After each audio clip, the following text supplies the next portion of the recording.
Bueno, pues vamos a aclarar un poco la razón y fe en San Agustín.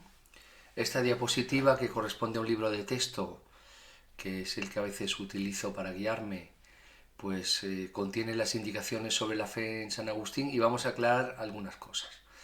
Eh, ya habíamos dicho en clase que la fe es la que señala los objetivos, por decirlo así, de la razón, y que al mismo tiempo pues la razón es útil y necesaria para llegar por otra parte a las verdades de la fe. Habíamos dicho que mientras Tertuliano, que pertenecía a la parte occidental del Imperio Romano, pues había dicho que la fe pues no se podía razonar y por tanto la filosofía no se podía utilizar, San Agustín pues se va a unir a la corriente de la parte oriental del Imperio Romano, de la parte de Bizancio, que dice que la fe que sí que se puede razonar y que es razonable, ¿no? Ahora, una cosa es que la filosofía se pueda utilizar y que la razón sea necesaria, y otra cosa es que pues esa razón sea totalmente autosuficiente, ¿no? No lo es, ¿no? ¿Qué sucede? Que si la razón se deja por sí sola, por sí misma, pues se puede llegar a un error o una contradicción y además no poder alcanzar la verdad, ¿no? Bien, pues de hecho San Agustín pues ha tenido un camino intelectual que vimos en clase, ¿no? Su parte maniquea, ¿no? Aquella filosofía que decía que el mundo pues estaba lleno de bien y de mal y que en función del bien o el mal que hay en el mundo y en el ser humano, pues actuar de determinada manera sin ningún tipo de responsabilidad individual. Vimos que cayó en el escepticismo y finalmente pues se adhirió al neoplatonismo, ¿no? Que es, digamos, como la antesala filosófica que finalmente va a llevar a San Agustín hacia Dios, ¿no? Eso que los neoplatónicos llamaban el uno, ¿no? Pero que pues San Agustín va a identificar con el Dios cristiano pues una vez que se convierte al cristianismo, ¿no? Entonces, pues aunque ese neoplatonismo pues le señala la existencia de Dios o ese Dios inmaterial, ¿no? Que es la causa de que el hombre exista, pero al final no le ha llevado a él del todo o no le ha hecho conocerlo tal y como es, ¿no? Entonces, en el caso de San Agustín, pues al convertirse, ¿no? Pues comprendió que el primer paso realmente es creer para luego el camino de la razón llevarle hacia ese lugar que la fe le señala, ¿no? O sea, la fe te da una serie de verdades reveladas, ¿no? Y por otro lado, pues la razón te va a hacer recorrer ese camino hacia esas verdades reveladas, ¿no? Eh, Así San Agustín, pues como podéis leer aquí, dice, deseo aprender de la verdad no solo con la fe, sino también con la inteligencia. O lo que es lo mismo, San Agustín podría haber elegido simplemente creer lo que la revelación le proporcionaba o le señalaba, ¿no? Lo que las escrituras dicen, pero San Agustín dice, pues yo quiero utilizar la filosofía, que al fin y al cabo es la inteligencia, para que esas verdades reveladas yo pueda comprenderlas y saber que no son irracionales, ¿no? Y aquí pues se aparta totalmente de Tertuliano, ¿no? Entonces en la filosofía cristiana para San Agustín se divide en dos etapas, que son las que vimos en clase, ¿no? La primera, que la razón precede a la fe, es decir, que lo primero que hace San Agustín es tratar de llegar a las verdades que al final alcanzará a través del cristianismo, primero a través de la inteligencia, a través de la filosofía, ¿vale? Ya vimos, pues eso, que San Agustín primero fue maniqueo, luego cayó en el escepticismo, que es algo normal cuando alguien se lleva un gran desengaño en algo que creía muy fuertemente, ¿no? Como le pasaba a él con el maniqueísmo, y luego finalmente pues en el neoplatonismo le proporciona esa filosofía de fondo que él necesita para luego llegar a su verdad cristiana, ¿no? Porque el neoplatonismo pues le proporciona como algún camino que le ayuda a llegar a Dios, le ayuda a comprender algunas cosas de las verdades cristianas, pero ya vimos que el neoplatonismo en otras cosas no tiene nada que ver con el cristianismo. Por ejemplo, el concepto de la emanación, como habíamos visto, la emanación no tiene nada que ver con un Dios creador que crea de la nada, ¿no? Eso lo vimos en clase, ¿no? Luego la segunda etapa, pues una vez la razón nos ha llevado hacia esas verdades reveladas o nos ha hecho casi tocarlas, pues ya es la fe la que termina ese camino, ¿no? Como podemos leer aquí, pues San Agustín afirma que la fe es la que busca y la inteligencia halla, ¿no? Entonces, la fe me señala esas verdades reveladas que yo tengo que buscar. ¿Por qué? Porque yo no podría haber tenido conocimiento de ellas si la escritura no me lo habría mostrado, ¿no?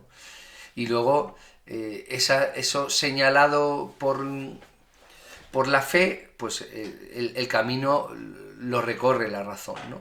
Y es ahí donde la razón pues sigue a la fe, ¿no? Al final, ¿cuál es la conclusión de todo esto? Que son complementarias, que se necesitan mutuamente y que la fe es la que guía a la razón. Si la fe no guía a la razón, la razón se extravía, se pierde.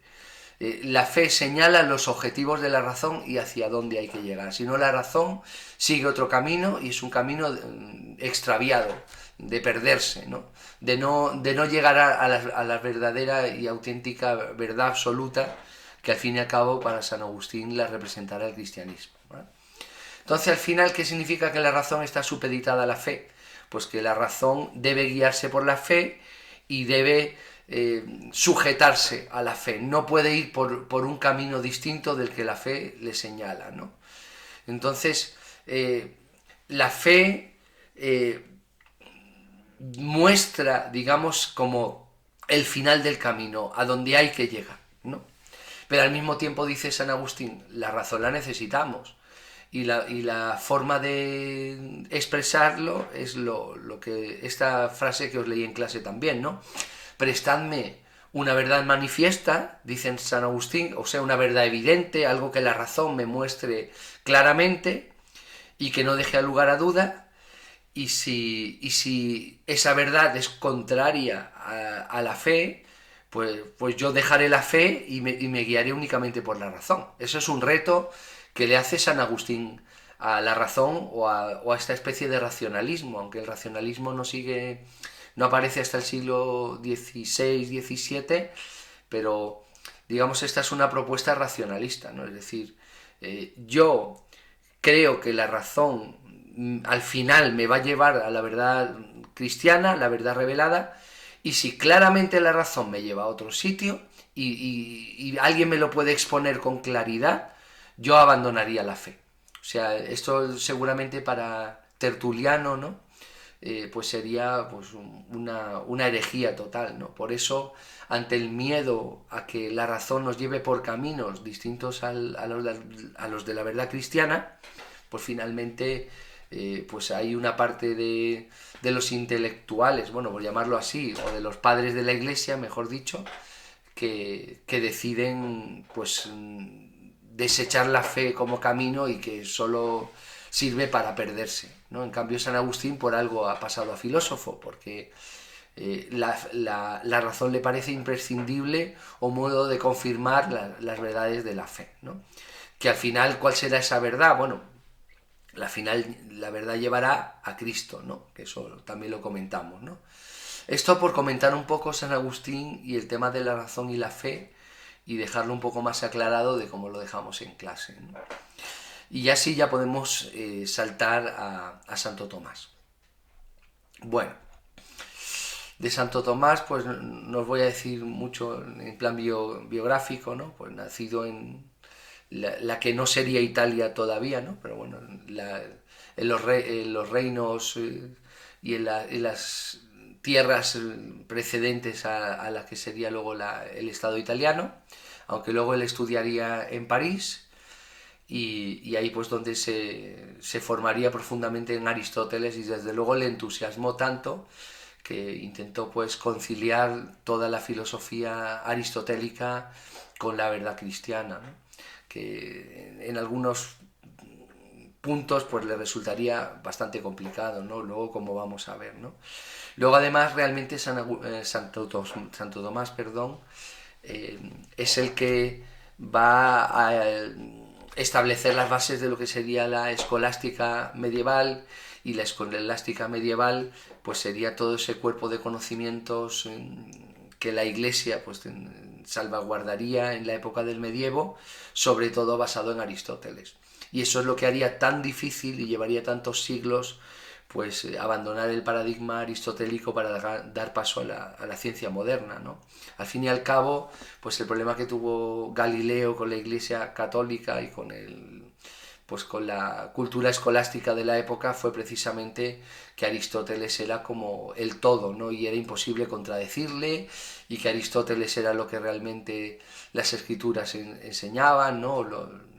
En fin, entonces fue muy difícil abandonar el aristotelismo, ¿no? Fue un proceso muy largo y muy tedioso, ¿no? Bueno, pues vamos a ver el tema de la fe y razón en Tomás de Aquino. Aquí ya, esto sí que lo comentamos en clase, que la teología de Santo Tomás de Aquino pues se divide en dos.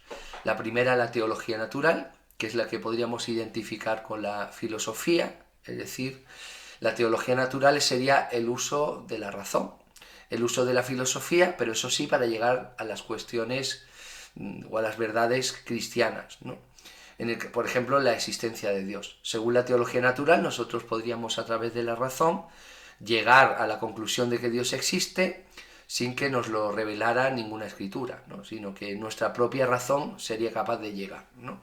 En cambio, la teología dogmática pues sería pues todas esas verdades reveladas a través de la escritura, a través de la Biblia, ¿no? Entonces, claro, hacemos dos teologías porque al fin y al cabo, pues por un lado, también Santo Tomás de Aquino defiende el uso de la razón, y la teología natural sería esa forma de hacer teología con el uso de la razón y de la filosofía, y por otro lado, pues tenemos las verdades reveladas de la teología dogmática que nos revela la escritura, y ahí es donde se utilizaría la fe y no la razón, porque son cosas que nunca a través de la razón habríamos descubierto, y que sin embargo pues son reveladas por Dios a través de la escritura, ¿no? Vamos a ver cómo es esa relación entre fe y razón, que es diferente que en San Agustín. Pues en primer lugar, pues tener en cuenta que la fe y la razón para Santo Tomás son autónomas. Autónomas en el sentido de que pueden seguir caminos totalmente independientes y pueden llevar a esferas que serían, pues, conocimientos que serían totalmente distintos, ¿no? Nos lleva a conocimientos distintos, son caminos distintos, y la esfera de conocimiento a la que nos lleva cada camino y cada una de ellas, pues sería diferente. Por un lado, pues tenemos la razón, la filosofía, que es la que se identificaría con la teología natural, de la que hablamos antes, ¿no? Y que utiliza pues el pensamiento lógico, la razón, el logos, si queréis, ¿no? Basándose en los sentidos y por tanto en la sensibilidad. Aquí, cuando habla de mundo sensible, tenemos que olvidarnos completamente que se esté basando en Platón. No es que se divida el mundo en dos, sino que se refiere al mundo al que es accesible a través de los sentidos, ¿no? Entonces, pues siguiendo la lógica, empleando la razón y los sentidos, pues llegamos a unas verdades que son esas verdades naturales, que son las que pues llegamos a través de la filosofía.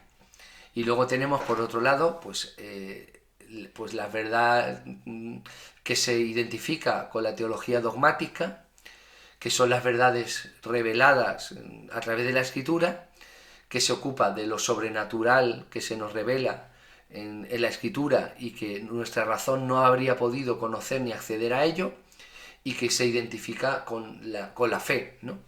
Que ya habíamos definido en clase, ¿no? Una definición de fe que la da la propia Biblia, que es la certeza de lo que se espera, la convicción de lo que no se ve, ¿no? Ahora, aunque fe y razón sean autónomos, pues eso no significa ni mucho menos que se puedan contradecir, ¿no? O sea, la fe y la razón pueden seguir caminos distintos. Se puede, por un lado, hacer filosofía a través de la teología natural, esa filosofía cristiana, ¿no? Y también se puede hacer, o se pueden aceptar verdades reveladas a través de la teología dogmática, que es lo que nos viene a través de la Biblia, pero al fin y al cabo, como los dos son caminos que nos conducen a la verdad, que es a la verdad cristiana, pues no puede haber contradicción entre ellas. No se complementan como San Agustín, pueden seguir caminos distintos, pero aunque los caminos sean distintos, el punto de llegada tiene que ser el mismo, ¿vale? Es decir, que no puede haber un punto de llegada, una verdad distinta por un camino que por otro. Esto que se menciona de la doble verdad atribuida a Averroes, ¿no?, a este filósofo árabe, se refiere a que Averroes sí que aceptaba que por la razón llegáramos a unos sitios y por la fe a otros, ¿no? Pues esto Santo Tomás lo va a rechazar totalmente. Aunque la teología natural y la teología dogmática pues lleven caminos diferentes, al final deben llegar a la misma conclusión. Y si la razón llega a otra conclusión, la razón estaría errada, estaría cometiendo errores. Y habría que desechar pues esos razonamientos y volver a recorrer ese camino hasta que llegase a la misma conclusión que la teología dogmática a través de la escritura pues nos revela, ¿no? Bien. La filosofía, ¿qué es lo que nos ayuda?, ¿no? Pues es un instrumento, la razón es un instrumento, o si queréis, la teología natural es un instrumento para entender cosas de la fe, pero no, lo que no hace es sustituir a la fe, ¿no? La fe es imprescindible, sigue siendo necesaria, y cuando dice aquí que ejerce de preámbulo, es una forma de decir que es como una introducción a las verdades reveladas de la fe. O sea, la filosofía, la teología natural, la razón a la que nos lleva es como a una forma o un camino de llevarnos a la fe y a las verdades reveladas, pero no significa que la razón sea autónoma y sea autosuficiente, no lo es. La fe sigue siendo necesaria, ¿no? Y ahora, para Santo Tomás, pues no se puede conocer y tener fe a la vez. Pues, ¿por qué? Porque la fe implica, pues, apostar o creer algo que en realidad no sabes. Por algo se llama, o lo denomina aquí, incertidumbre. La fe es creer algo que en realidad no conoces o no sabes, y sin embargo lo crees, ¿no? En cambio, la filosofía nos ayuda a saber o a conocer aquello que la fe nos dice que está ahí o nos señala, pero que no comprendemos o que no sabemos, ¿no? Luego, al final, pues la razón, la teología natural, pues cumple pues esa labor de preámbulo o de introducción a los dogmas de la fe. Decimos dogmas de la fe porque, bueno, los dogmas son aquellas verdades reveladas que hay que creer y que no podemos no creer. Lo que pasa que, bueno, que la razón es una ayuda para llegar por lo menos hasta esos dogmas, aunque luego no podamos comprenderlos, ¿no? Es decir, podemos comprender parte de ello, pero no significa que podamos comprenderlos todos, ¿no? Bien. Por eso las verdades teológicas son las que guían a la filosofía, ¿no? Es decir, cuando hablamos de verdades teológicas, pues son esos dogmas de fe, hemos mencionado antes, ¿no? Esos dogmas de fe que nos revela la Escritura, esas verdades reveladas, pues decimos que es un referente porque es el horizonte o es el punto de llegada al que hay que llegar, ¿no? Y que permite también saber si hemos razonado o no correctamente algo. Si no lo hemos razonado bien, pues serían razonamientos filosóficos erróneos, ¿no? Porque no coinciden con lo que ya sabemos que es verdad porque Dios nos lo ha revelado, ¿no? Aunque nuestra razón no lo haya pensado, ¿no? O no haya podido llegar a ello, ¿vale? Así que esto es insistir en lo mismo, ¿no? Que el razonamiento filosófico, si no coincide con las verdades o los dogmas de fe o con la teología dogmática, Santo Tomás lo va a considerar como erróneos, ¿no? Y luego, pues que hay alguna serie de verdades reveladas, teológicas, dogmas de fe, que la razón pues nunca va a llegar a poder comprender, ¿no? Uno de ellos es la Trinidad, ¿no? El hecho de que Dios sea Padre, Hijo y Espíritu Santo, que sean tres y a la vez sea solo uno, ¿no? Que sean aspectos de la divinidad, que todos son Dios y a la vez todos y cada uno, pues eso la razón no puede pensarlo, no puede razonarlo. Y por tanto la filosofía no puede demostrar ese tipo de dogmas de fe, unos sí y otros no.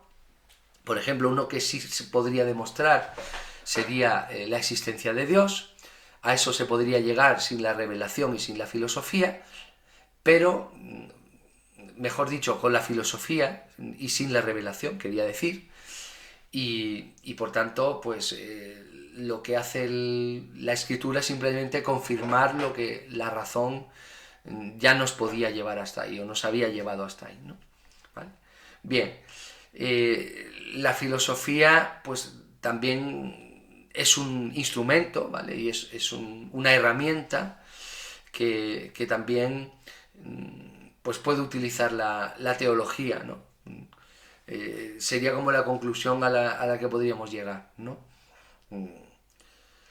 Y aunque la filosofía pues nos ayuda a razonar cosas que no tienen nada que ver con las verdades reveladas, es decir, pues con otros aspectos del mundo o de la naturaleza, ¿no? Como Aristóteles se ocupó, y desde luego Santo Tomás le va a seguir ahí, pero también son herramientas útiles para la teología, ¿no?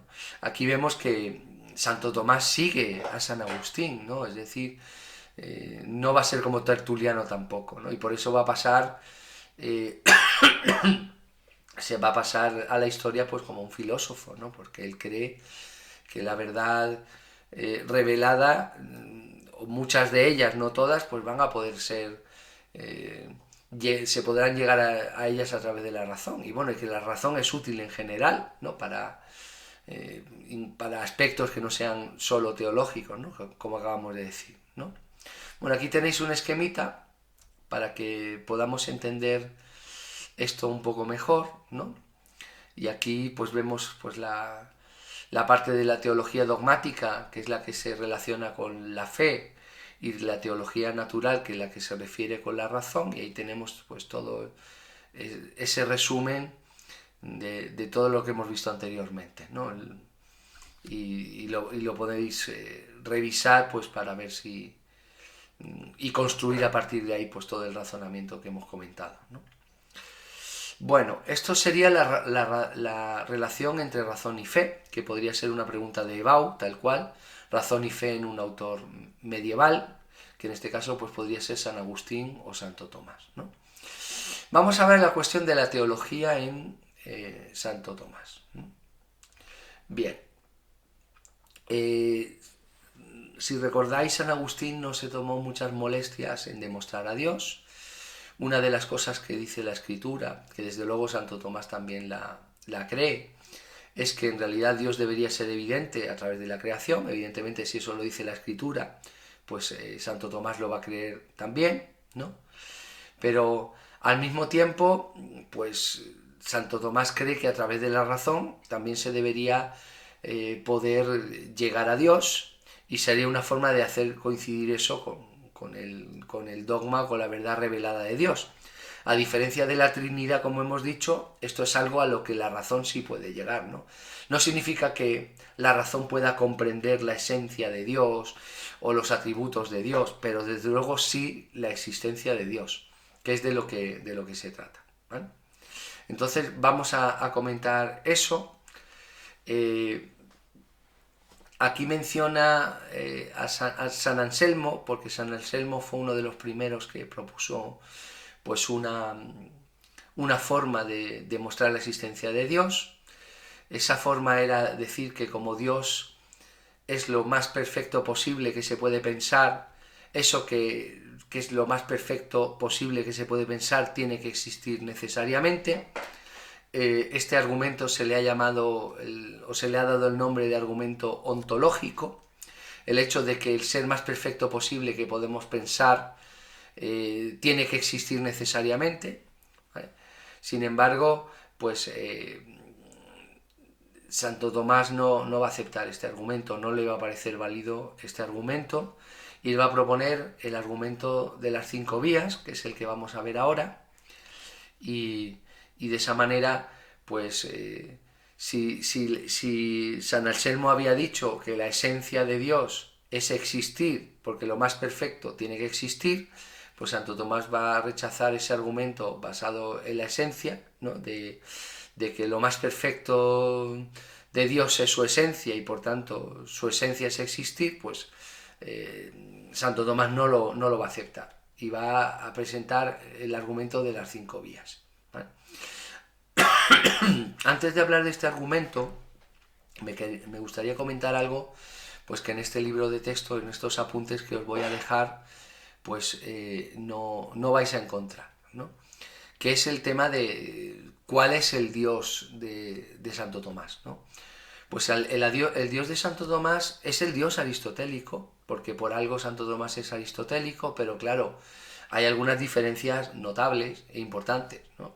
Y es que, claro, recordad que el Dios aristotélico es aquel Dios que se está pensando a sí mismo, porque es lo más perfecto, que ignora la existencia humana, no se preocupa del ser humano. Evidentemente esto con el cristianismo pues no se puede conciliar, no es compatible, y por supuesto Santo Tomás pues va a reformular esto. El Dios de Santo Tomás pues es un Dios que se preocupa de los seres humanos, que es el que ha creado a los seres humanos y ama a los seres humanos. Evidentemente nada que ver en eso con el Dios aristotélico. Luego además el Dios aristotélico lo que hace es mover las esferas de ese universo que para los griegos es eterno y que Dios no ha creado, ¿no? El Zeus aristotélico no crea nada, solo mueve, o es el iniciador del movimiento o el primer motor inmóvil, y es el principio de la cadena de causas, pero de un engranaje universal y del universo que es completamente eterno, ¿no? Entonces no hay Dios creador, ¿no? ¿Cómo será el Dios de Santo Tomás? Pues evidentemente el universo que mueve también lo crea, es decir, crea ex nihilo, pues como San Agustín lo creía y como cualquier cristiano lo cree, pues él crea ex nihilo ese universo y luego pues lo va a poner en movimiento también como primer motor inmóvil, que ahí sí coincidiría con el Aristóteles, y por supuesto también es el que iniciará la cadena de causas, con la diferencia de que Dios causa la existencia, no solo causa a través de que transmite el movimiento y así las formas y así pues las cosas en la tierra pues se forman, hay generación y hay corrupción como en Aristóteles. Todo eso Santo Tomás lo va a mantener, pero a partir de una creación previa y necesaria, y evidentemente el universo no es eterno, sino que ha venido a existir como una creación de Dios, ¿no? Bueno, teniendo en cuenta las diferencias del Dios de Santo Tomás y el aristotélico, pues eso, para ambos, para Santo Tomás y Aristóteles, seguirán siendo el primer motor inmóvil, el iniciador de la cadena de causas, el universo de las esferas, Santo Tomás también lo va a mantener, el que empuja las esferas desde la esfera de las estrellas fijas en adelante para comunicar el movimiento, mover el engranaje de todo lo que es el universo conocido, y que luego esa tenga consecuencias en la Tierra, de que haya generación y corrupción, todo eso va a ser igual, ¿vale? Salvo las diferencias que he comentado, ¿no? Aquí lo que tenemos, y que podéis ver, son no ya el argumento en sí o las 5 vías, sino la estructura del argumento, es decir, en qué consiste el argumento o cómo se construye el argumento a partir de las 5 vías, ¿no? Luego, ojo, lo que estáis viendo ahora es la estructura del argumento y luego vemos el argumento. ¿La estructura en qué consiste? Pues primero que en todas las vías la evidencia parte de los sentidos, ¿no? como por ejemplo las cosas se mueven, que es una de las vías que veremos, ¿no? Luego un principio metafísico que lo que podríamos llamar un compromiso ontológico, ¿no? Que es un principio metafísico que se considera evidente y por eso aceptado, ¿no? Que todo lo que se mueve es movido por otro, ¿no? Pocos en aquella época negarían esto, ¿no? Es algo que Aristóteles enseñó, que parecía evidente. Luego en la física moderna pues se podría matizar, pero en el medievo y la antigüedad, pues que todo lo que se mueve es movido por otro, pues es algo que se considera evidente y un compromiso ontológico, es decir, algo que metafísicamente se considera necesario o evidente, ¿no? Y luego, pues si negamos la existencia de Dios, aplicando ese principio metafísico anterior, pues se llegaría a conclusiones que serían racionalmente absurdas, ¿no? Porque recordemos que esto es un argumento racional, lo que Santo Tomás va a dar, ¿no? Por ejemplo, si no hay primer motor inmóvil, pues entonces todo lo que se mueve es movido por otro, pues que a su vez por otro, que a su vez por otro, que a su vez por otro, que a su vez por otro, sería una regresión al infinito y por tanto sería absurdo, ¿no? Entonces, al final, ¿a qué nos va a llevar el argumento? Pues a que Dios existe desde el punto de vista racional, ¿vale? Bien, vamos a ver ahora las 5 vías tal cual. Bien, las tenemos aquí. La primera es la vía del movimiento, ¿no? Eso lo hemos comentado antes, ¿no? Pues que todo está en movimiento, ¿no? Y con ese principio metafísico que habíamos comentado antes, pues todo lo que se mueve es movido por otro, que a su vez es movido por otro. Tiene que haber un final de esa cadena en que tiene que haber un primer iniciador del movimiento que no lo mueva nadie para no llegar a esa conclusión absurda, ¿no? Si no habría una secuencia infinita de motores, ¿no? Pues ese primer motor inmóvil, que es la denominación de Aristóteles y también la de Santo Tomás, porque no lo cambia, pues es Dios. Sería la primera vía o la primera demostración de que Dios existe. La segunda es la de la causa eficiente. Recordemos que Aristóteles decía que había 4 causas, eso Santo Tomás lo va a mantener, ¿no? La causa que sería eficiente, que sería pues lo que ha generado o ha producido algo, ¿no? Mis padres me han producido a mí y a mis padres mis abuelos, ¿no? Bien, todos los seres existentes pues los ha causado algo, porque todos son contingentes, no son eternos, ¿no? Algo los ha tenido que generar o causar. En el caso de Santo Tomás, además podemos decir que los ha creado, cosa que en Aristóteles no, ¿vale? En Aristóteles no se puede hablar de creación, y como nada puede generarse a sí mismo, que podríamos también decir que no se podría crear a sí mismo, pues se requiere pues de una causa externa, algo que lo haya hecho y que no ha podido el propio ser haberse generado o creado a sí mismo, ¿no? Tampoco podemos pensar que hay una secuencia infinita de generadores o productores que a su vez han sido generados o producidos o creados por otro, que a su vez por otro, que a su vez por otro. Luego, si no queremos otra vez una regresión al infinito, pues tiene que haber un primer generador o una primera causa o un primer creador, que llamaríamos la causa incausada, ¿no? Aquello que causa pero que no ha sido causado. Y esa causa, pues es Dios. Bien, esta sería la segunda vía, que también demostraría la existencia de Dios. Hay la tercera vía sería la del ser necesario. Esto lo comentamos en clase alguna vez. Ya comentamos que hay seres contingentes, que serían prácticamente pues, todos los seres de la naturaleza. Contingente significa que es un ser que no ha existido siempre y que podría dejar de existir.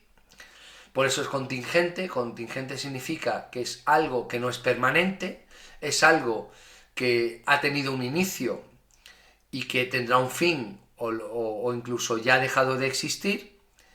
Y claro, todo aquello que tiene una existencia finita y temporal y que no ha existido siempre y que no existirá siempre, pues tiene que haber sido generado por otra cosa que que puede a su vez que sea contingente también. Yo soy contingente porque nazco y muero, pero es que los que me han generado, mis padres, también han nacido y también morirán o han muerto.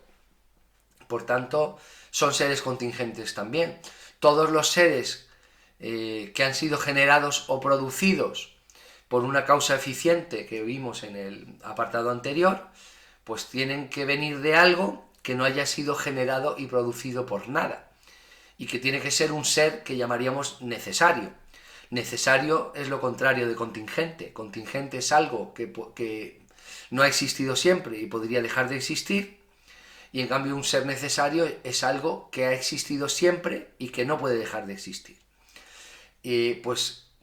Según Santo Tomás, debería existir un ser necesario que para acabar con la cadena de todos los seres contingentes que nacen y mueren. Tendría que haber algo que ni nace ni muere, que fuera el origen de todos los seres que nacen y mueren, ¿no?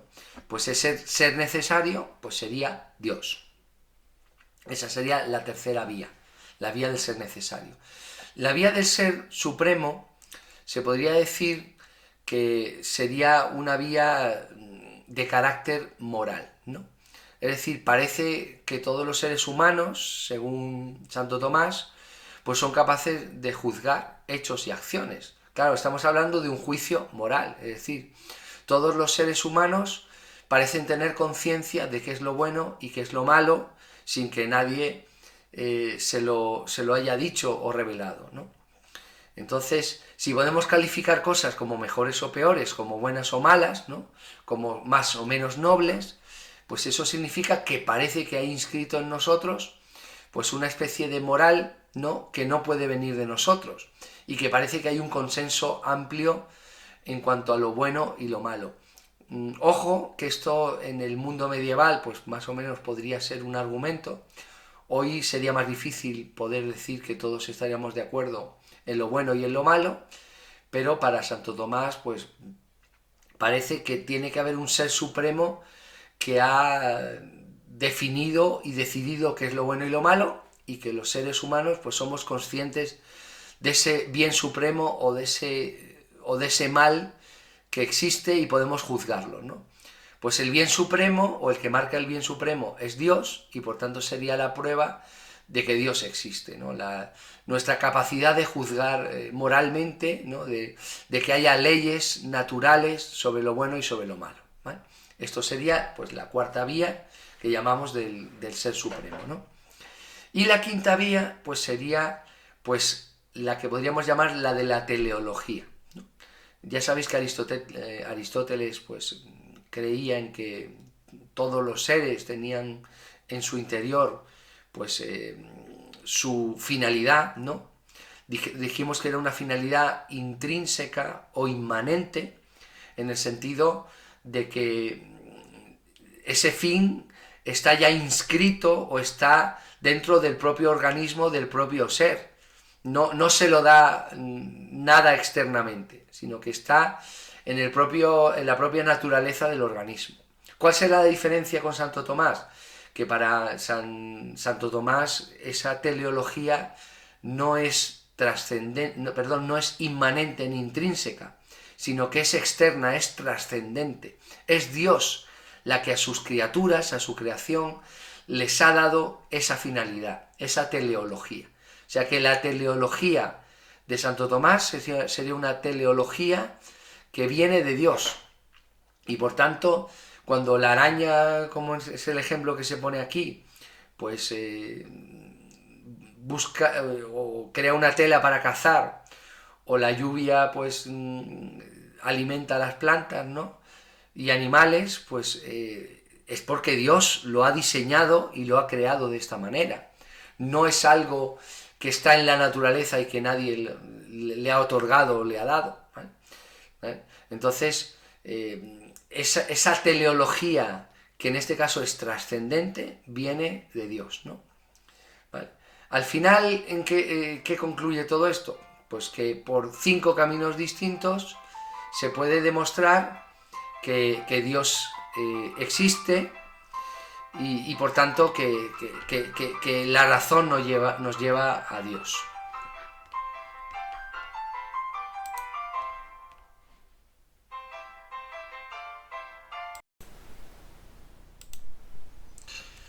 Bueno, pues vamos a tratar el tema de lo que sería la verdad y la realidad en Santo Tomás de Aquino.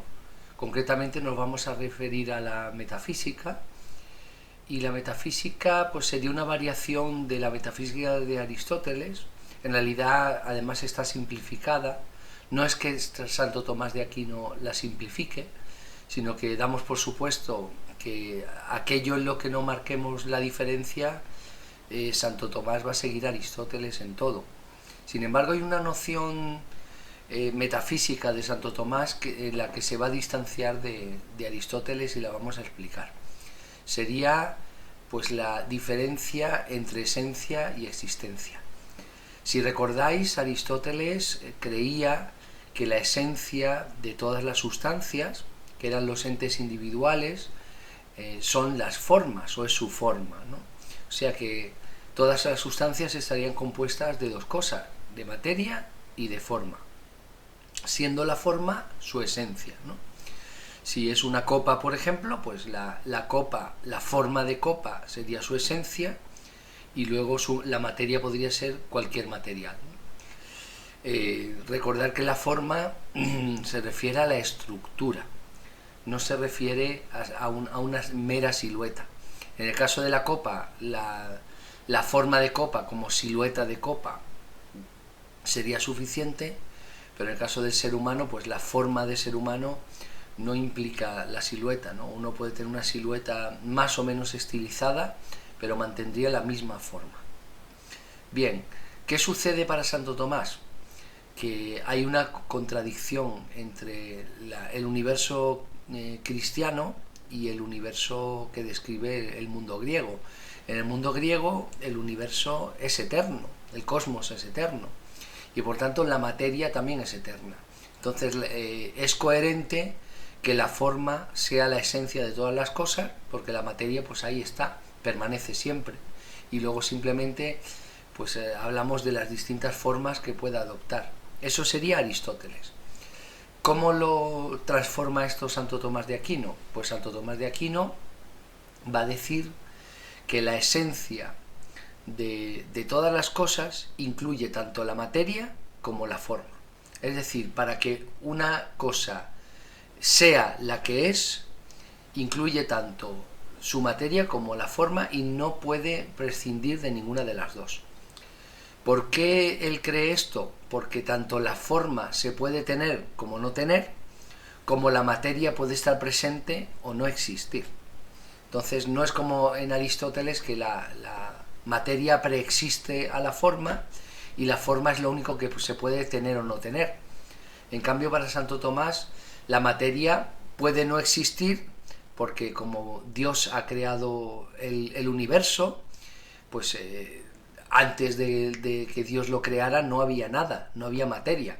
Y cualquier sustancia de la naturaleza es una creación divina, y tanto como la materia como la forma, pues Dios la infunde a cada criatura, a cada sustancia, ¿no?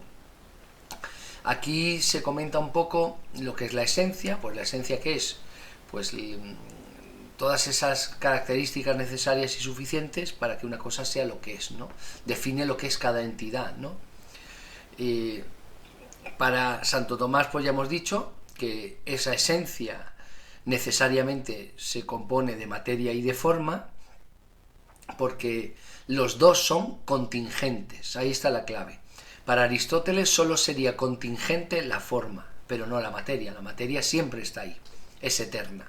En cambio, para Santo Tomás, para que sea coherente con Dios, con la creación y con el cristianismo, y con un universo que tiene origen y que no existía antes de que Dios lo creara, materia y forma tienen que ser dos cosas que definan la esencia de las cosas, y que pueden ser ambas existir o no existir, ¿no? Por tanto, todos los seres de una misma especie, los que comparten la misma esencia, pues comparten tanto la materia como la forma, ¿no? O sea, en el ejemplo que pone aquí de las palmeras, pues se puede entender de la siguiente forma. Tener forma de palmera no es solo la silueta de palmera o la estructura de palmera. Es que la estructura de palmera también está definida por la clase de materia que la compone, y que si la palmera estuviera hecha de cristal o estuviera hecha de mármol, pues no sería una palmera. Por tanto, aquí es donde se resume que para Santo Tomás tanto la materia como la forma son indispensables para la esencia de cualquier sustancia, ¿no?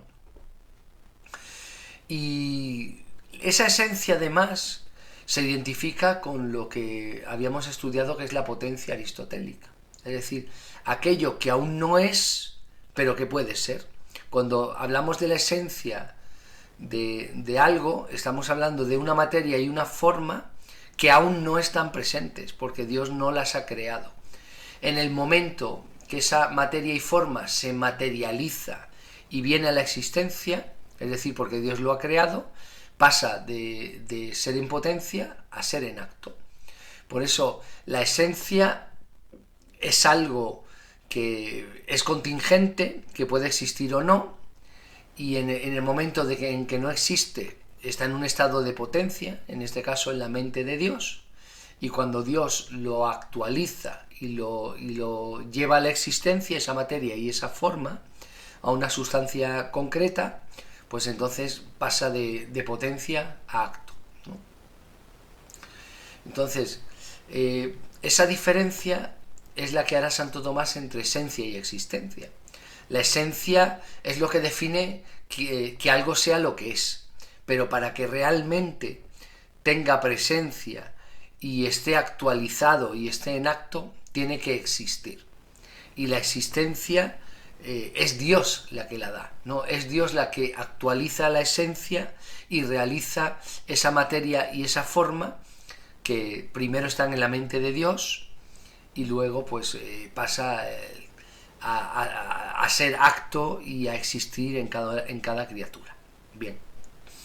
Ahora, un problema que se comenta aquí es el problema de la individuación, ¿no? Es decir, como para Santo Tomás pues no hay ideas platónicas, ¿no?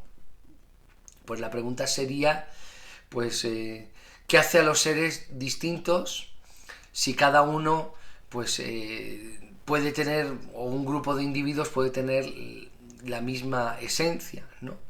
Pues el hecho de que se diferencien pues tiene que ver con el principio que se llamaría la categoría de cantidad, ¿no? O sea, cada individuo tiene su propia cantidad de sustancia, ¿no? Y por tanto la materia de la que participa cada uno y que es distinta de la de otro es lo que haría que un ser sea diferente de otro, ¿no? La existencia se realiza cuando esa esencia viene a la existencia, y ese individuo concreto pues tiene que ver con que esa esencia se materializa y tiene cabida en una cantidad de materia determinada, ¿no? Esto, si queréis, me podéis preguntar, sé que es un poco lioso, pero en principio la esencia de una clase hace a todos los seres iguales, ¿no? Y lo que los distinguiría sería pues esa cantidad de materia asignada a cada uno de los seres, ¿no? Ya habíamos hablado en algún momento la diferencia entre la contingencia y la necesidad, entre ser contingente y ser necesario, ¿no? Para los cristianos y para Santo Tomás el universo es contingente, es decir, no existía antes y es Dios el que lo ha hecho existir, igual que cualquier ser o cualquier sustancia del universo que Dios ha creado pues no existía antes, puede dejar de existir en cualquier momento. Por tanto, todos los seres de la naturaleza, todos los seres del universo son contingentes. No existían con anterioridad y pueden dejar de existir en cualquier momento o han dejado ya de existir. Ahora, ¿cuál es el único ser que realmente es necesario y no es contingente? Pues solamente Dios. Lo habíamos visto en las pruebas de la existencia de Dios anteriormente. Es decir, si todo es contingente, hace falta algo que sea necesario y que produzca el resto de seres, que todos tienen un comienzo o un principio, y solo Dios puede ser ese ser, ¿no? Dios es acto puro, que es un poco el Dios o la característica que Aristóteles le daba al Dios aristotélico, y aquí es igual que Aristóteles, es decir, Dios no puede ser potencia de nada porque Dios es acto puro, es decir, Dios no cambia, Dios no está en disposición de algo que no es para convertirse en otra cosa, sino que siempre está en acto. Él es idéntico a sí mismo y nunca cambia, ¿no? Y además la esencia de Dios consiste en existir necesariamente, es decir, siempre ha existido, siempre existirá, Él es necesario, y la creación que viene de Él es la que es contingente, es la que depende de un acto de creación de Dios para existir, ¿no? Entonces, al final, la distinción entre esencia y existencia que hace Santo Tomás lo que hace es, por un lado, afirmar la eternidad y la necesidad de Dios, que siempre existe, y la contingencia de la creación, que ha sido una creación y una obra suya, por su libre voluntad, y que por tanto pues no existiría si Dios no lo hubiese creado, ¿no? El único ser necesario y el único que permanece antes y después del mundo, ¿no? Entonces, bueno, con esto tener una idea de por qué Santo Tomás primero hace la distinción entre esencia y existencia, ¿no? Para poder afirmar que el universo es contingente y la creación es contingente, y por otro lado la diferencia entre contingencia y necesidad, que tiene que ver con Dios como ser necesario por un lado, y la contingencia de la naturaleza o de la creación de ese Dios, ¿no? Con esto un poco pues habríamos resumido un poco la metafísica de Santo Tomás, y en aquello en lo que se parece a Aristóteles y en lo que se diferencia, ¿no?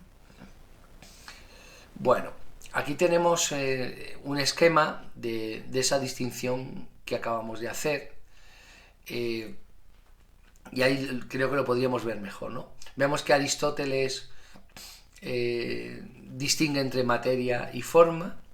Dijimos que en Aristóteles la forma es la esencia, y por tanto la materia sin forma está en potencia, porque no tiene la forma que en el futuro tendrá, y cuando adquiere esa forma está en acto, ¿no? Porque ya ha adquirido lo que llamamos, si os acordáis, la entelequia, ¿no?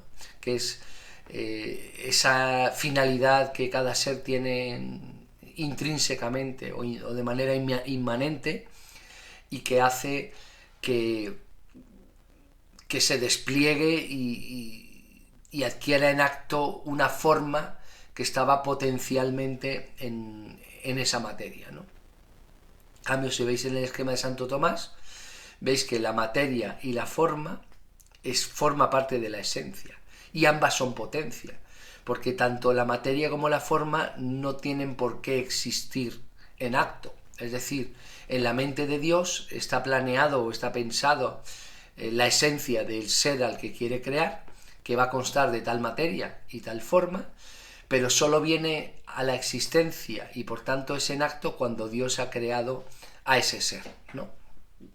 Así que ahí tenemos en el esquema un poco la explicación de esa diferencia en la esencia, en la materia y la forma, ¿no? Cómo lo tratan Aristóteles y cómo lo tratan Santo Tomás, ¿no? Bueno, en el caso de la antropología, el ser humano, claro, Santo Tomás va a tener que modificar la doctrina de Aristóteles, porque claro, para Aristóteles, cuando el ser humano, que está compuesto de materia y forma, y su forma, que es su esencia, pues es lo que le hace racional, ¿no? Y que tiene un alma racional, que es la forma del cuerpo, para Aristóteles, cuando el ser humano muere, pues pierde su forma y por tanto su alma muere, ¿no? Santo Tomás comparte con Aristóteles pues las tres partes, vamos, las tres funciones, digamos, del alma, ¿no? Que es la racional propia del ser humano, la sensitiva propia de los animales, y la vegetativa propia de las plantas, que ya dijimos que en el caso del ser humano posee las tres, la racional, la sensitiva y la vegetativa, porque tiene las tres funciones, que los animales poseen tanto la sensitiva como la vegetativa, y que las plantas pues solo poseen la vegetativa, ¿no? Pues eso es igual en Santo Tomás que en Aristóteles, ¿no? ¿Cuál será la diferencia? Pues que para Santo Tomás de Aquino el alma es inmortal, y claro, para poder preservar la inmortalidad sería algo así como que la forma se preserva incluso cuando se corrompe el cuerpo, y la parte racional que se conserva es lo que llama Santo Tomás el entendimiento agente, que también existía en Aristóteles. Aristóteles distinguía, igual que Santo Tomás, en entendimiento agente y entendimiento paciente, que son las dos funciones racionales que permiten que el ser humano pueda conocer.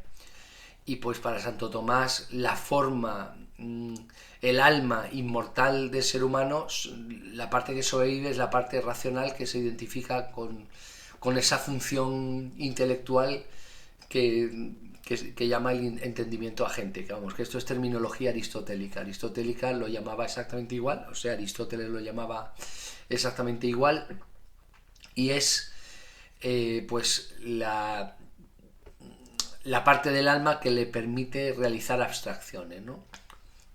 Bueno, eso lo podemos ver en la parte de la teoría del conocimiento, ahí podemos ver mejor esta parte, ¿no? Igual que Aristóteles, pues Santo Tomás de Aquino pues cree en el conocimiento a través de los sentidos y también de la razón, ¿no? Igual que Aristóteles, ¿no?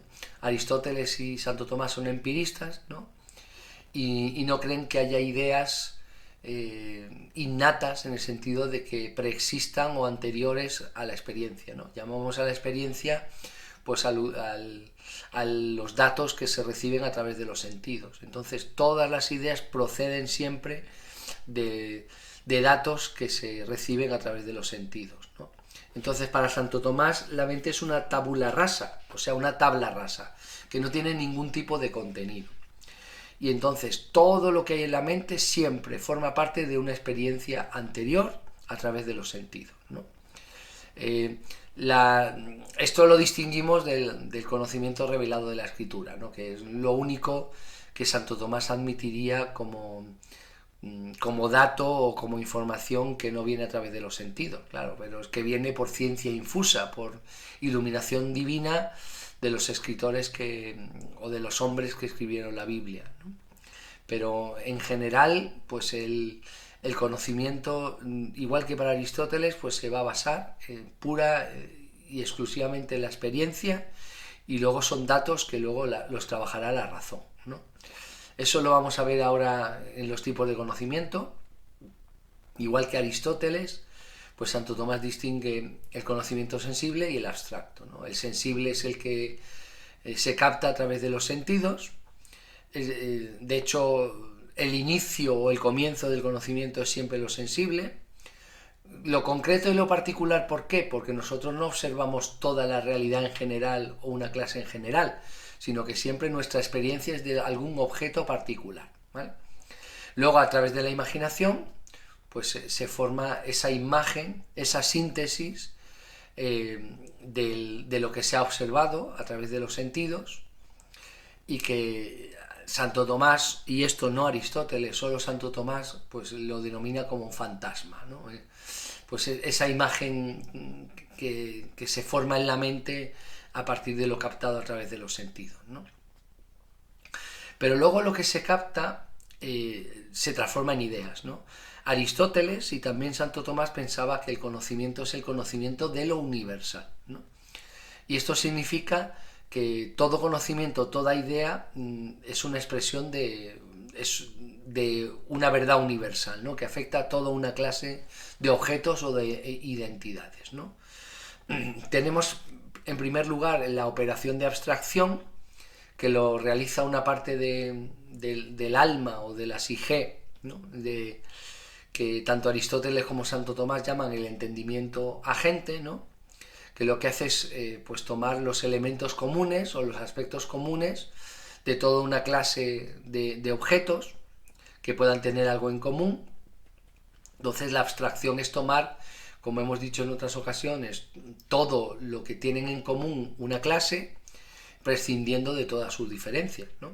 Se llama agente porque tiene un papel activo en la abstracción, ¿no? Hace una operación de manera activa de tomar todos esos elementos comunes y eliminar las diferencias, ¿no? Y por otra parte, una vez esa abstracción se ha obtenido, los conceptos universales se forman a partir de la información a partir de la abstracción del entendimiento agente, ¿no? Se le llama entendimiento pasivo porque esa parte del entendimiento se limita a recibir ese concepto ya forjado a través de la abstracción del entendimiento agente. Tenemos que entender que entendimiento agente y entendimiento pasivo son dos partes o dos procesos, ¿no? Pero también partes de lo que sería el entendimiento, la inteligencia. Y os recuerdo que el entendimiento agente sería la parte del alma racional que sobrevive a la muerte y que es inmortal según Santo Tomás, ¿no?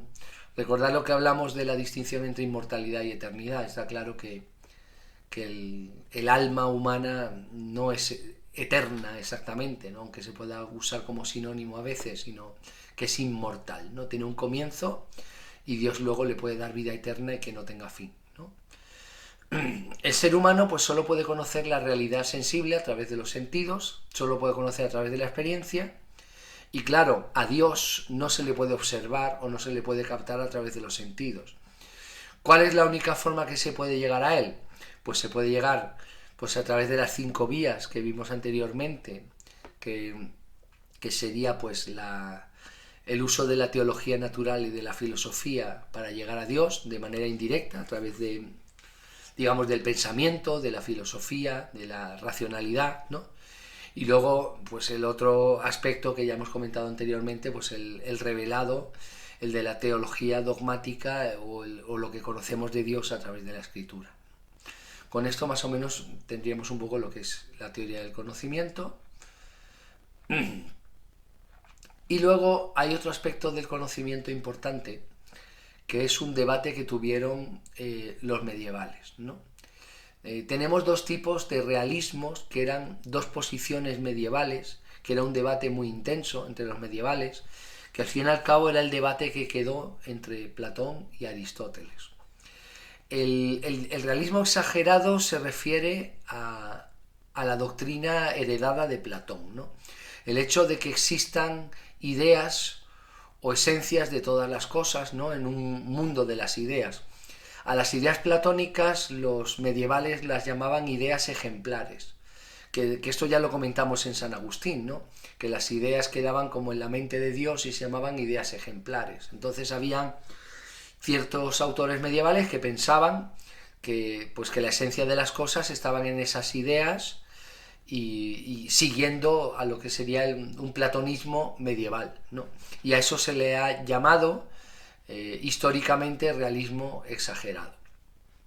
Luego tenemos el realismo moderado, que es el que seguirá Tomás de Aquino, porque es el realismo de Aristóteles, ¿no?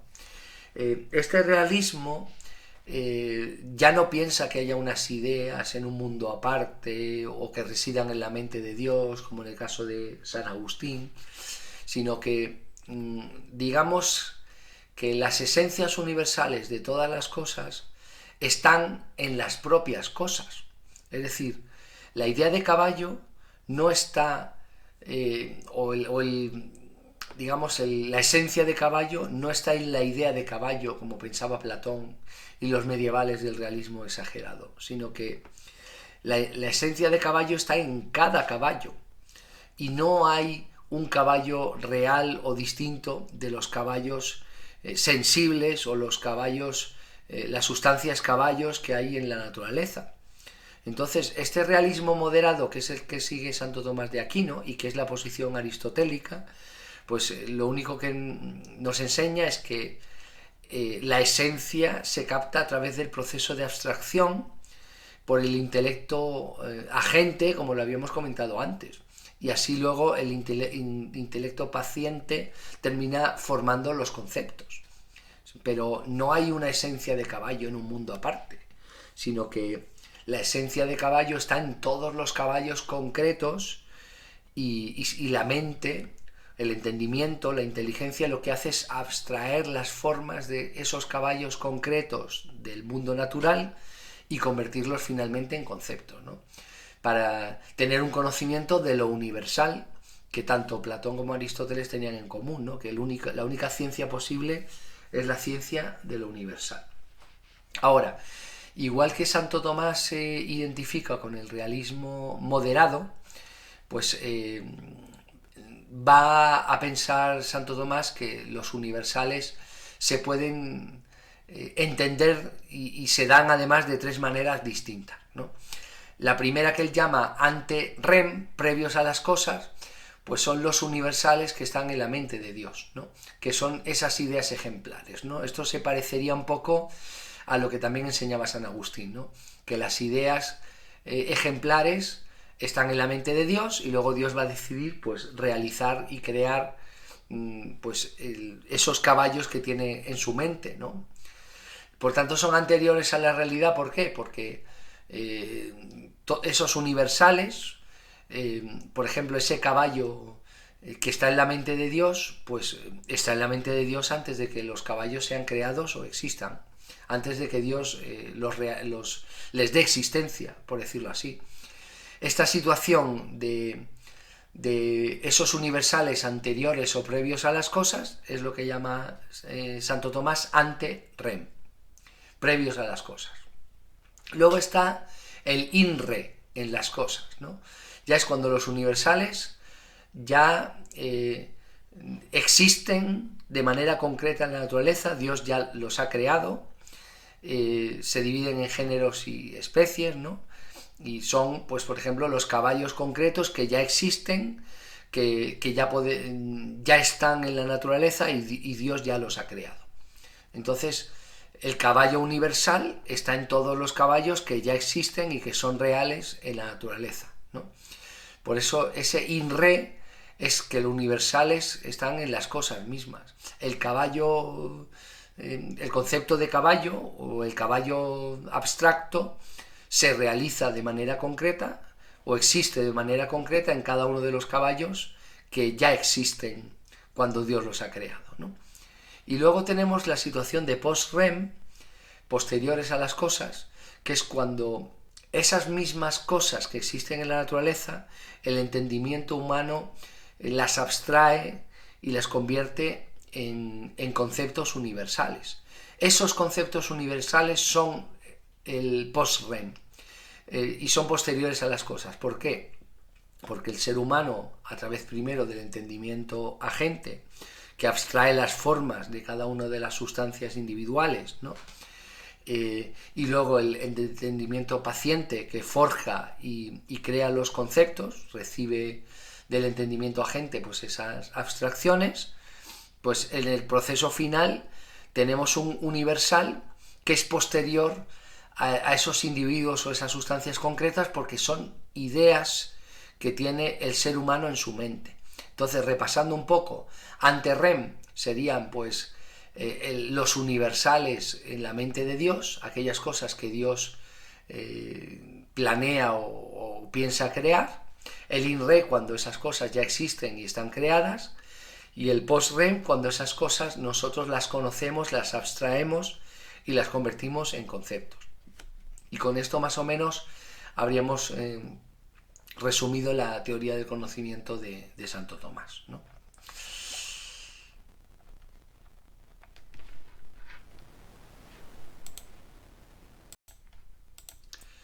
Bueno, pues vamos ahora a revisar un poco lo que es la ética y la política. En principio, en cuanto a la ética, pues claro, Santo Tomás una vez más es seguidor de Aristóteles, ¿no? Y también cree en la teleología, ¿no? Es decir, en que los seres naturales tienen un fin determinado. Pero insisto en esto, en la diferencia. Mientras que para Aristóteles los seres naturales y el ser humano tienen un fin inmanente o intrínseco, es decir, que está en la naturaleza del propio ser, su propia finalidad, y que no le viene dado por nada externo, pues en el caso de Santo Tomás, en relación a la naturaleza, a los seres naturales y al ser humano, pues esa finalidad está dada por Dios y por tanto es trascendente. Todo lo contrario, es extrínseca y trascendente. Es Dios el que inscribe en el ser humano, en los seres y en la naturaleza su finalidad, ¿no? La finalidad del todo es la que Dios le da, ¿no? En este caso, pues también, igual que Aristóteles, pues Santo Tomás pensará que la finalidad del ser humano es la felicidad, ¿no? Que en este caso ya no es tanto intelectual, que también, ¿no? Pero sobre todo es alcanzar la perfección y la excelencia, ¿no? Que por cierto se identifican con Cristo, como os podéis imaginar, ¿no? Entonces, las dos virtudes que distingue como Aristóteles, Santo Tomás, pues son las teóricas y éticas, ¿no? Que más o menos nos recordarían a las virtudes dianoéticas y éticas, ¿no? Las intelectuales y las éticas, ¿no? Pero Santo Tomás pues hace esta distinción entre teóricas y éticas con algunas variaciones, ¿no? Por ejemplo, la vía teórica, que es intelectual y contemplativa, igual que Aristóteles, pues es desarrollar las virtudes teóricas, pero al final esa contemplación intelectual, sobre todo, es la contemplación beatífica de Dios. O sea, es el hecho de buscar y conocer a Dios, y ya no es un conocimiento sin más, no de saber por saber, sino que es un conocimiento enfocado al encuentro con Dios y a conocer a Dios, ¿no? Entonces los santos, pues que son los cristianos que han vivido anteriormente y que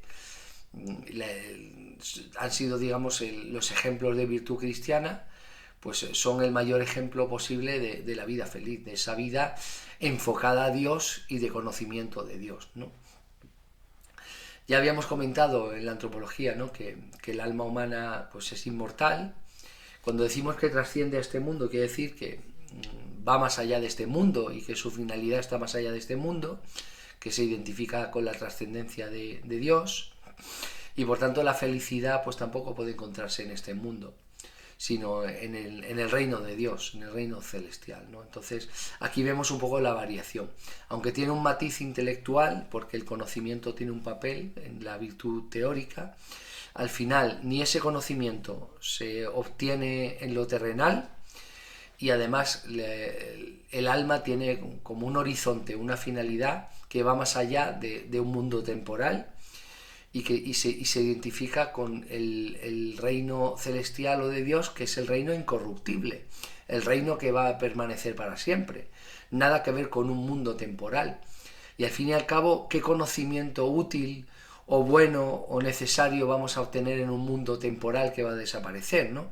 Pues el verdadero conocimiento será el conocimiento de Dios y el conocimiento de su reino, y el poder relacionarse con su divinidad, y el permitir que la gracia de Dios, que ya habíamos definido que la gracia de Dios, tanto para San Agustín como para Santo Tomás, pues, y para los cristianos en general, pues es el regalo que Dios hace a los hombres, ¿no? De su salvación, de su generosidad, ¿no? Pues que esa gracia de Dios pues ilumine el alma humana, ¿no? Esa iluminación del alma humana, ese conocimiento de Dios, va a ser el verdadero ejercicio de la contemplación intelectual y de la vía teórica, no el conocimiento de una ciencia temporal y de un mundo temporal, sino del conocimiento y relación con el mismo Dios, ¿no? Luego está, aparte de la vía teórica, la vía del hábito, ¿no? Que es la teoría de las virtudes. Esto es clavado a Aristóteles también, en realidad. Esto es más parecido a Aristóteles, ¿no? Aunque aquí no lo menciona, pues Santo Tomás mantiene el justo medio. La virtud pues es alcanzar el justo medio siempre en cada hábito, ¿no? Que mediante el uso de la razón, del hombre prudente, el que ejerce la frónesis, ¿no? Es el que es capaz de realizar la acción buena, que es ese equilibrio entre dos extremos viciosos, como lo vimos en Aristóteles, ¿no? La única diferencia es que esas virtudes también serán fijadas o determinadas por Dios, ¿no? O sea, lo bueno al final es lo que Dios ha escogido como bueno. Entonces, cuando uno busca entre el equilibrio a la hora de actuar y calcular a través de la razón como el hombre prudente, pues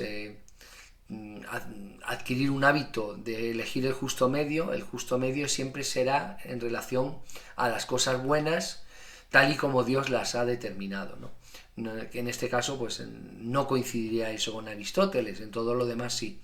Si quitamos a Dios de la ecuación sería igual, pero claro, ¿qué es lo bueno para Santo Tomás? Pues lo que Dios ha decidido que es bueno, ¿no? Eso lo podemos ver en relación a la ley natural, ¿no? Se podría decir que igual que hay leyes en la naturaleza, y me refiero a las leyes naturales que son las que la ciencia estudia, ¿no? También cree Santo Tomás que hay otro tipo de leyes que también son naturales, que es todo lo bueno y todo lo malo, y que los seres humanos además pueden identificar en la naturaleza, ¿no?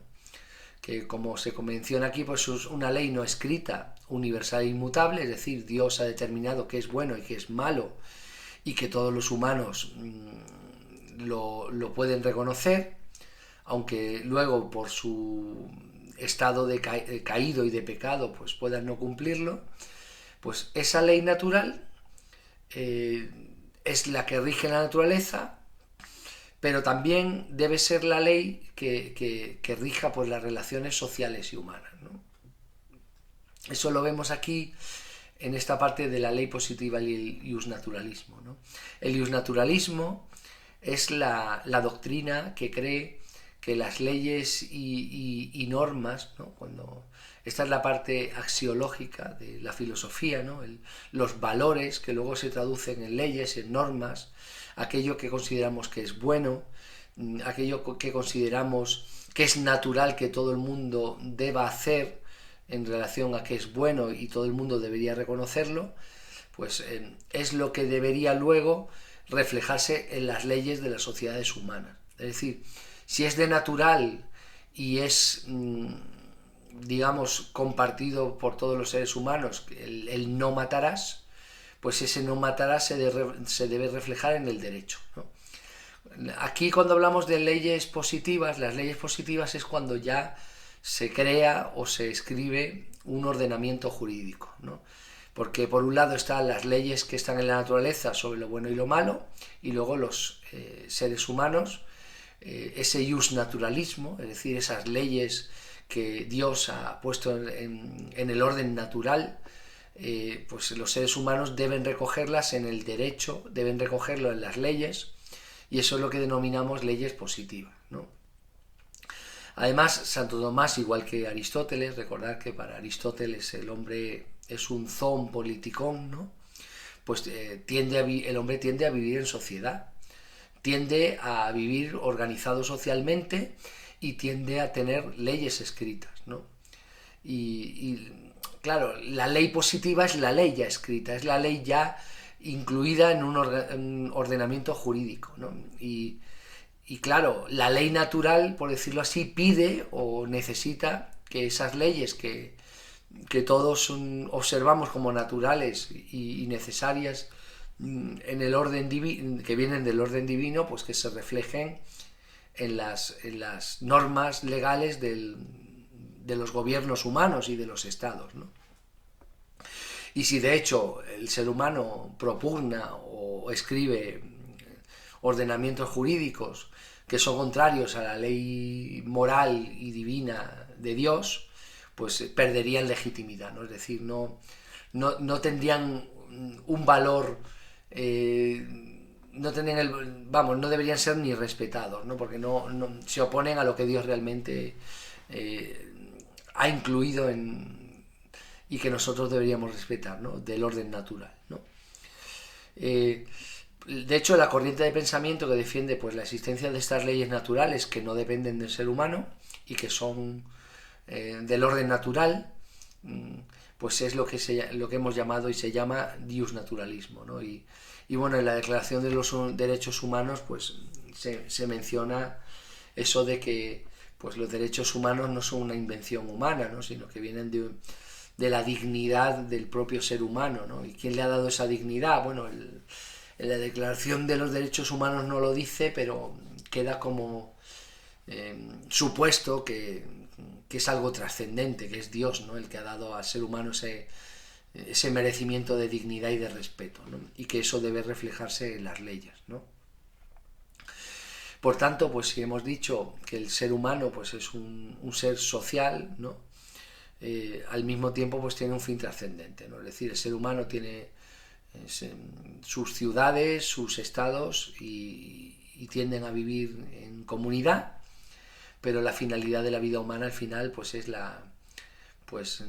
seguir la ley de Dios, tener relación con Dios y en todo caso pues el poder terrenal, ¿no?, que es el poder de los estados, las leyes hechas por los hombres, pues como hemos dicho deben reflejar el orden divino y, y aunque Estado e Iglesias pues sean dos instituciones distintas y cada una con su propia autonomía, pues el Estado si busca el bien y si busca lo bueno, al final va a tener que recurrir a la ley natural dada por Dios de lo que es bueno y de lo que es malo, ¿no?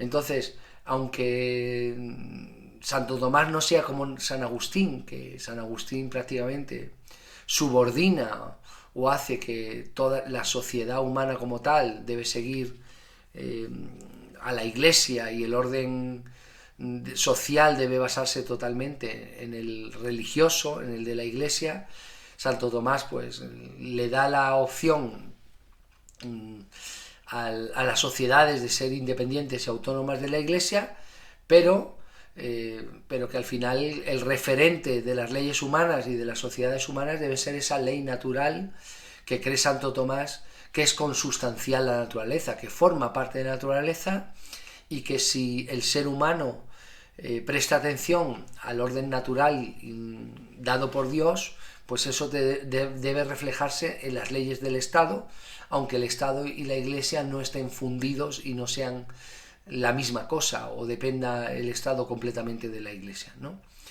Aquí al hablar de política, pues se puede incluir toda la parte que va desde la ley natural hasta esta parte de la política, como si fuera un mismo apartado, ¿no? Porque bueno, la parte de la ética, pues ya vemos aquí más o menos que es... Aunque fijaos que os lo he dicho muchas veces, que en selectividad, bueno, en la EBAU, cuando a ti te preguntan pues por la ética o por la política, pues siempre hay como temas que son coincidentes, ¿no? Por ejemplo, en la ética y la ley natural, pues en la ética puedo incluir pues la vía teórica y la del hábito de Santo Tomás y luego hablar de la ley natural y de la ley positiva y el iusnaturalismo sin problema. Y al mismo tiempo, si en vez de hablar de la ética hablamos de la política, pues mencionamos como introducción esto que hemos mencionado de la separación entre Iglesia y Estado, aunque el Estado deba seguir la ley natural y divina, y luego podemos volver a mencionar la ley positiva, el iusnaturalismo y la ley natural. O sea que recordad que los apartados se superponen unos a otros muchas veces y que nosotros debemos desarrollar una idea según nos pregunten, si es ética o si es política, pero muchos elementos se pueden repetir porque tienen que ver. De hecho, desde el mundo antiguo la ley, digamos, lo que es la ética y la política, tanto en Platón como en Aristóteles como en el mundo griego, siempre ha sido prácticamente o casi el mismo tema, y teniendo en cuenta que Santo Tomás sigue ese modelo clásico desde Aristóteles, pues se podría decir que también la ética y la política están muy fundidos o tienen muchísimo que ver el uno con otro, ¿no?